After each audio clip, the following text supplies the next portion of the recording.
Very good morning to you. We begin today with the news that Hamas has released a video of one of the 6 Israeli hostages whose bodies were found at the weekend. In it, a message directed to Prime Minister Benjamin Netanyahu. Our Middle East correspondent Alistair Bunkle joins us now from Jerusalem with the details, Ali, of this and the context around it.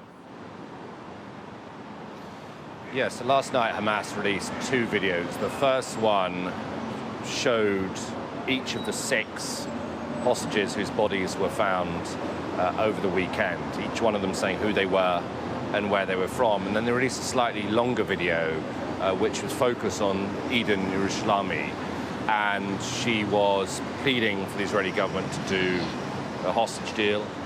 She was criticizing them, saying that she was in fear of being killed by Israeli military activity.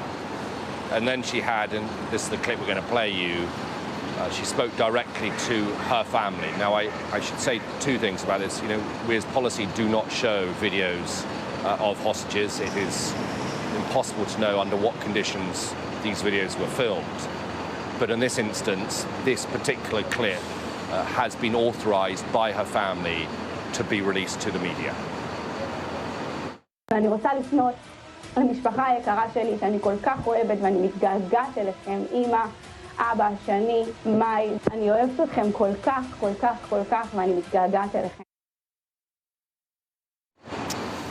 Well, the video has been criticized by Eden's family as being psychological warfare by Hamas. That's echoed by the Israeli government as well. It is designed by Hamas, of course, to put pressure on Israel to come to a hostage deal, and they have made some threats last night as well. They said if the Israeli military tries any future rescue operations, they have instructed their fighters to kill the hostages in their captivity. So a very clear threat coming from Hamas. Benjamin Netanyahu, who addressed the nation last night, was uncompromising and said he was not going to surrender to Yahya Sinwar. Ali, great stuff. Thanks for that. Stay with us because I want to get your perspective on the next story as well, because the UK Defence Secretary has defended the government's decision to suspend some arms licences to Israel due to concerns about violations of international humanitarian law in Gaza. The move's been criticised by Israeli officials and the UK's chief rabbi, Sir Ephraim Mervis. This morning, John Healy told Sky News that the decision was taken after the government took legal advice. There's no blanket ban, there's no arms embargo. This is a question item by item, licence by licence. Is there a risk, and this is the process we're obliged to follow, is there a clear risk that its use in Gaza could be linked to violations of international humanitarian law? And that was the conclusion of the process. 30 out of around 350 export licenses have therefore been suspended with immediate effect. Margaret Thatcher did it in the 1980s. Gordon Brown did it in 2009. And in both cases, when there was a ceasefire, those suspensions were lifted. And that's the bigger argument here. In the end, this conflict, the concerns that people have, will be settled with an immediate ceasefire.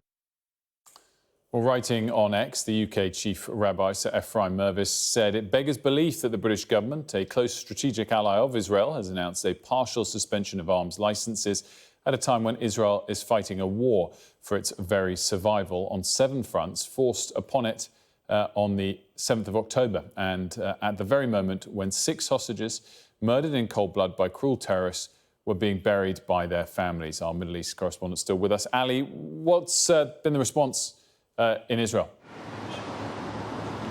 Well, Benjamin Netanyahu tweeted about an hour ago describing the decision as shameful, saying that Israel will beat Hamas with or without British arms. He said, just as Britain's heroic stand against the Nazis is seen today as having been vital in defending our common civilization, so too will history judge Israel's stand against Hamas and Iran's axis of terror. So, I mean, clearly, well, I wouldn't say dismayed, angry, I think is a more appropriate word, that Britain has taken this position. But you know what, it is the latest step by this new Labour government that is different to the previous Conservative government. So the first thing they did when they came into power was restore funding to UNRWA, which is the UN agency responsible for the Palestinians, a UN agency that Israel has repeatedly tried to link to Hamas and discredit.